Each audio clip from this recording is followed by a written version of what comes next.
1 अगस्त 2024 को supreme court की संवैधानिक बेंच द्वारा SC/ST वर्ग के खिलाफ आरक्षण में वर्गीकरण क्रीमी लेयर का फैसला सुनाने के बाद संविधान के अनुच्छेद 15/4 और 16/4 का उल्लंघन मानते हुए यह निर्णय SC/ST समुदाय को षड्यंत्र के तहत कमज़ोर करने का गैर संविधान निर्णय है।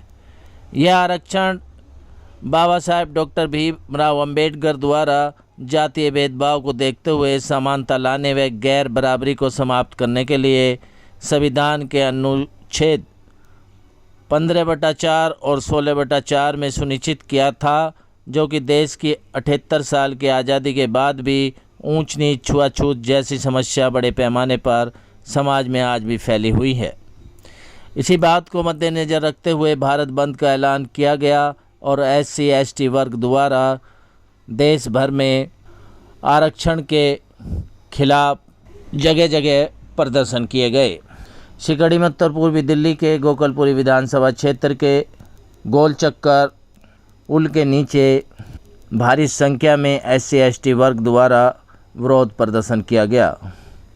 आप तस्वीरों में देख सकते हैं किस तरीके से हाथों में झंडे और तख्ती बैनर लेकर SC/ST वर्ग इस फैसले के खिलाफ अपना विरोध प्रदर्शन कर रहा है और जमकर नारेबाजी भी कर रहा है। विरोध कर रहे लोगों का क्या कुछ कहना था, देखिए इस रिपोर्ट में।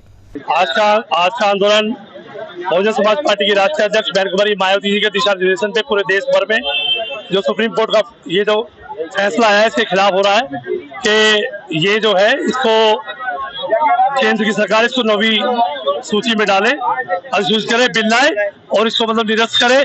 इसके विरोध में ये कि हमारे समाज को बांटने का काम ना किया और ये सीधा संविधान का उल्लंघन है। सर क्या बांटने का काम किया जा रहा है? क्या ये जो क्रीमी लेयर का मुद्दा आया है, क्योंकि ये जो है कोई आर्थिक आधार पे नहीं हुआ था। बाबा साहब डॉक्टर अम्बेडकर ने ये जो मिला है रिजर्वेशन, ये पूना पैक्ट के माध्यम से मिला है। इसमें हमारे अधिकार गए हैं, इसमें सारे दलितों के गए हैं, डबल वोट का अधिकार गया है, सेपरेट सेटलमेंट गया है। हमने कोई आरक्षण मांगा नहीं था। आप हमारे आरक्षण आप हमारे अधिकार वापस दे दो, सेपरेट सेटलमेंट दे दो, सेपरेट इलेक्टोरल दे दो। दलित समाज गरीब होता जा रहा, अमीर होता जा रहा है। ये जो गवर्नमेंट की जो पॉलिसी है, ये पूंजीपतियों के सहयोग से बनती है। सरकार बीजेपी की और कांग्रेस की जब पूंजीपतियों का सहयोग लेगी तो पूंजीपतियों का इशारा भी आएगा। कांसीराम जी कहते थे अगर इशारा लोगे तो इशारा आएगा, तो पूंजीपतियों के हिसाब से पॉलिसी बनती है। दलित समाज आज भी गरीब तबका महसूस कर रहा है, कहना है दलित समाज अपने आप को ठगा महसूस कर रहा है। जो सत्ता में सरकारें आती हैं, आपने देखा होगा यूपी में बहन जी की सरकार आई, सारा बैकलॉग पूरा किया, लाखों नौकरियां बहन जी ने दी। 3 लाख में पुलिस में दी, टीचर भर्ती करे, डॉक्टर भर्ती करे, 1,08,000 सफाई कर्मचारी भर्ती के। बहन जी ने परमानेंट नौकरी दी है, परमानेंट मकान दिए हैं। और ये लोग क्या करते हैं, किसी भी आजादी के बाद किसी भी प्रदेश का बैकलॉग पूरा नहीं है। मेरा नाम रजनी सूर्यवंशी है और जो ये आंदोलन किया जा रहा है हमारे अधिकारों के लिए किया जा रहा है। जो हमारे आने वाली पीढ़ियां हैं, हमारे जो बुजुर्गों ने आरक्षण से जो नौकरियां पाई थी, हमारे बाप दादा सरकारी नौकरियां हुआ करते थे, लेकिन जो हमारे आने वाले भविष्य के हमारे बच्चे हैं, हमारे जो युवा भाई बहन है, उनके लिए वो इतना पढ़ लिख कर भी नौकरी नहीं पा रहे हैं। और सारी जो हमारे देश में सरकारी नौकरियां थी सब खत्म कर दी, सब प्राइवेट कर दिया गया है। और उसके बाद जो हमारे लिए आरक्षण था SC/ST OBC के लिए, वो आरक्षण खत्म कर दिया जा रहा है। अगर वो आरक्षण खत्म कर रहे थे, मैं तो ये कहती हूँ देश में जातिवाद खत्म हो जाने चाहिए, सब कोई जाति ना हो, सब बराबर हो। जिस दिन सब बराबर कर देगी सरकार इस देश में, उस दिन जातिवाद अपना खत्म हो जाएगा। और SC/ST OBC ये आरक्षण हमने मांगा ही नहीं था, बाबा साहब ने आरक्षण मांगा ही नहीं था। बाबा साहब ने आरक्षण तब दिया था जब लिया था हमारे लिए, जब हमारे दबे कुचले लोगों को और नीच जात कह के और अछूत कह के और दबा कुचला कह के उन्हें दबाया जाता था। तब बाबा साहब ने संविधान बनाया और उसमें हमारे हक अधिकार दिए बाबा साहब ने। इसके लिए और हमारे दलित समाज के लिए बहुत ही गलत चीज है। उससे हमारे समाज का आजादी के बाद 70 सालों में उत्तर भारत में जाटकों को सिर्फ 0.5% आरक्षण का लाभ मिला है। तो सारे समाज को आरक्षण का लाभ नहीं मिला, तो फिर कैसे समाज आगे बढ़ेगा? ये मनोवादियों की एक सोची समझी रणनीति हमें पीछे करने की, पीछे धकेलने की। सुप्रीम कोर्ट ने क्या कहा है? सुप्रीम कोर्ट ने जो SC/ST एक्ट में जो SC/ST वर्गीकरण के बारे में जो बोला है वो बिना रिसर्च करे, बिना डाटा इकट्ठे करे बात बोली गई है, गलत ऑर्डर दिया गया है, हम इसके खिलाफ हैं। ये तो भाजपा चाहती है कि पूरे देश में आंदोलन चलता रहे, इनकी सरकार बढ़िया चलती रहे। ये एक ना एक मुद्दा ऐसा उठाते रहते हैं। अब ये आरक्षण का क्रीमी लेयर वगैरह का, अब ओबीसी में जो क्रीमी लेयर है उसकी जो लिमिट है 6 लाख से ऊपर है, लेकिन यहाँ तो किसी की 6 लाख आमदनी है ही नहीं। और यहाँ तो जो भी आरक्षण है, जितना किसी भी समाज का जो SC ST में आता है, जितना पढ़ लेता है उतनी नौकरी ले लेता। इसमें ऐसा नहीं है कि कोई किसी के हिस्से की नौकरी लेता हो या ना लेता हो, पढ़ना तो पड़ेगा, स्कूल में जाना पड़ेगा, अपनी प्रोग्रेस सोचनी पड़ेगी, तभी जो आगे वो बढ़ेगा। वो जो है, देखो ये सुप्रीम कोर्ट का आदेश आया है वर्गीकरण का, हम इसका पुरजोर विरोध करते हैं। हम नहीं चाहते कि भाई से भाई को बांटा जाए, हम ये चाहते हैं कि भाई भाई को एक साथ रहकर अपनी लड़ाई लड़नी होगी। और जो हम संविधान बचाने की बात करते हैं, आरक्षण बचाने की बात करते हैं, हम आरक्षण और संविधान तभी बचा सकते हैं जब हम एक हो। क्योंकि जो ये चाहते थे फूट डालो शासन करो, वो इनकी नीति थी, वो ये नीति पे कामयाब हो रहे हैं। और जैसा कि अगर मैं तो ये कहना चाहता हूँ, अगर इनकी मंशा अच्छी है तो इन्होंने जो डेली वेज पे इतना समाज है, ऐसी समाज इतना जो डेली वेज पे लगा रखा है, उन्हें सब रेगुलर कर दो। अगर बात की जाए, जो गरीब तबके का दलित समाज है वो आरक्षण लाभ नहीं ले रहा, कुछ लोगों को मानना है। जो अमीर तबके का समाज है वो लाभ ले रहा है और अपने बच्चों को आरक्षण दिलवा रहा है, गरीब को आरक्षण नहीं मिल रहा है, तो वहाँ तक पहुँच ही नहीं पा रहा। नहीं, आरक्षण सबके लिए है, आरक्षण किसी का शिकल देख के नहीं दिया था, आरक्षण तो सबके लिए है। अब आरक्षण लें, उसे आरक्षण लेने के लिए मान लें हमें IAS IPS बनना है तो हमें पढ़ना तो पड़ेगा।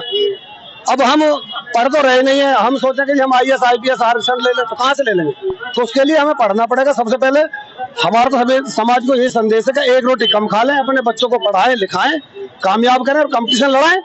आज जो आंदोलन है, जो सुप्रीम कोर्ट का 1 अगस्त को फैसला आया है, जो उसने क्रीमी लेयर बनाया है, SC ST का जो आरक्षण था उसी को डिवाइड करने की कोशिश की गई है। जो अंग्रेजों का शासन होता था, फूट डालो राज करो, इन्होंने SC ST को ही फूट डालो राज करने की एक नीति को सुप्रीम कोर्ट द्वारा फैसला लिया गया है। उस फैसले के विरोध में आज पूरा भारत 21 अगस्त 2024 को पूरा भारत बंद करने का बहन कुमारी मायावती जी ने आह्वान किया था। इसलिए आज पूरा भारत देश 21 अगस्त को बंद है।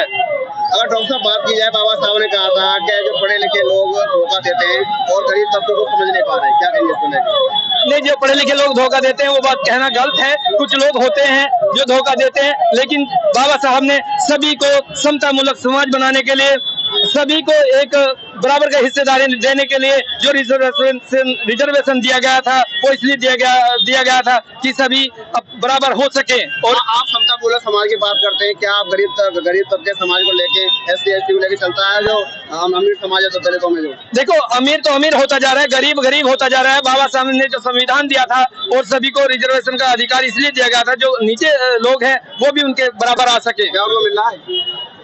अभी तो आएगा, उसी को तो मिलेगा। अभी पूरी तरह नहीं मिल पा रहा है, उसी के लिए हम चाहते हैं ये संविधान के अनुसार सभी को आरक्षण मिलना चाहिए। क्या मामला है? आज जो हमारा जो है ये वर्गीकरण, जातीय वर्गीकरण जो कर रहे हैं, जैसे पहले 4 वर्गीकरण बनाए थे, SC ST OBC और शूद्र वगैरह, इस तरह से ही आज हमारे चमार, खटीक, नाई, तेली, धोबी बंटवारा करने के लिए इसके बारे में हमें ये हमारी आदरणीय बहन कुमारी मायावती जी के आदेश पर शांतिपूर्ण तरीके से और हमें SDM को ज्ञापन देना है ताकि राष्ट्रपति को पहुंच जाए। तो हम वर्गीकरण नहीं चाहते, ताकि हमारे नौकरियों के नाते में बजाय NFS लगा देते, नॉट फाउंड सब्स्टिट्यूट नहीं मिलता, तो इसलिए हमें अन्य समाज को बांटना चाहते हैं। क्या वर्गीकरण किया है? वर्गीकरण के भाई से भाई बांटने की कोशिश की है कि भाई खटी का अलग, नाई का अलग, वाल्मीकि समाज का अलग, चमार का अलग, जाटों का अलग, ये हम एक ही। तो इसका मतलब अनुसूचित जाति के बारे में सबको पता है, लेकिन अनुसूची के बारे में किसी को नहीं पता। अनुसूची जो है हमारे 1931 के शायद बाबा साहब के साथ जो जनगणना हुई थी बेंट हैंटन के क्रम से कि भाई अनुसूची बनाते 1108 जातियां ऐसी थी जो हिंदू धर्म में आती नहीं थी, और उसको 1935 के तहत उसे संशोधन करके निया उनको उसी सुविधा दी गई थी। 1936 के बाद 1935-36 के संशोधन करके 1950 में हमें ये मतलब बाबा साहब के द्वारा दिया गया आरक्षण था। ये किसी जाति विशेष को नहीं है, ये सिर्फ पहले जो अस्पृश्य होते थे जिन्हें छू नहीं सकते थे उनकी उस पर था, न कहते आर्थिक पर था और न ही किसी जाति विशेष को कुछ था। लोगों को मानना है कि एक वर्गीय एक समाज आरक्षण का फायदा ले रहा है और समाज का आरक्षण भी ले रहा है। नहीं, ये सब झूठ गुमराह कर रहे हैं, ये गुमराह कर रहे हैं, ऐसा कुछ नहीं है। जब मानिए 2 करोड़ जाटो समाज है, 1 करोड़ बांझी समाज है, 1 करोड़ खटी समाज है, उसके अनुपात से लिया जाएगा। दूसरी बात है, अगर वाल्मीकि समाज से हम कहना चाहते हैं, वो हमारे छोटे भाई हैं, अगर वो बच्चों को शिक्षा ही नहीं देंगे तो IAS, PCS, HCS को कहाँ बनाएंगे? जब तुम झाड़ू पोछाई में लगे रहोगे, बच्चों को पढ़ाओगे नहीं तो तुम्हें क्या लेंगे, क्या बनाएंगे? हम तो चाहते हैं हमारे भाई हैं, गले से गले मिले, शिक्षा लें और आगे बढ़े। कौन रोक रहा है उनको? हम तो उनके साथ गले से गला लगा के मिलना काम करना चाहते हैं। और वाल्मीकि समाज हमारे भाई हैं, खटीक हमारे भाई हैं, जितनी 108 जातियां हमारे सब भाई हैं। हम नहीं चाहते बंटवारा हो, हमको तो एक मुठ। अरे अगर आरक्षण का वही करना है तो 49.5%, 85% कह रहा है और 15% मतलब जो है 50-50%, उनमें से EWS कीजिए ना भाई। उनमें भी बंटवारा कैसे जाता होगा?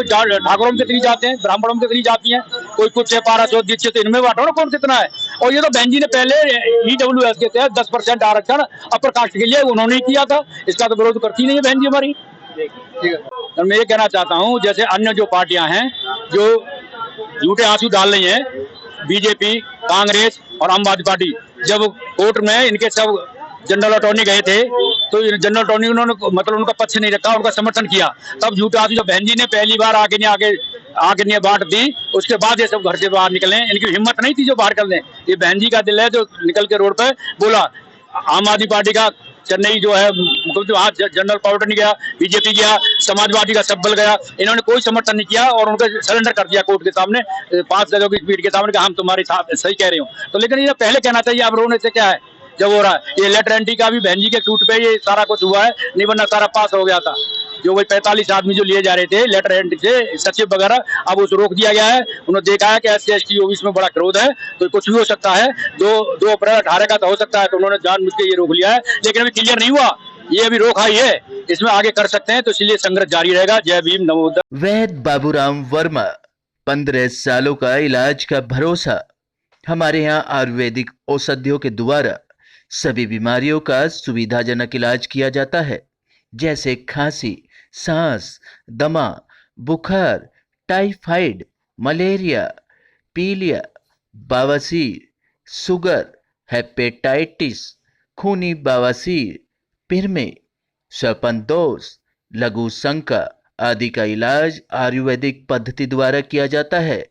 इसके अलावा सभी बीमारियों की जांच भी तसल्ली बख्श की जाती है, जैसे अल्ट्रासाउंड, एक्सरे, ECG, रक्त, मलमूत्र, वीर्य की जांच इत्यादि। हमारे यहाँ दिल्ली सरकार द्वारा टीकाकरण, TB का इलाज व जांच मुफ्त की जाती है। हमारा पता है वैद्य बाबूराम वर्मा, चैरिटेबल सोसाइटी, 329 गली number 9, Mandoli extension, near Nand Nagri bus depot के सामने, दिल्ली 93। आप हमारे नंबरों पर भी संपर्क कर सकते हैं। हमारे फ़ोन नंबर हैं 9213329205, 9211478312, 9910418312। आप हमारे चैनल पर भी दिए गए नंबरों पर भी संपर्क कर सकते हैं। हमारा फ़ोन नंबर है 8506973234।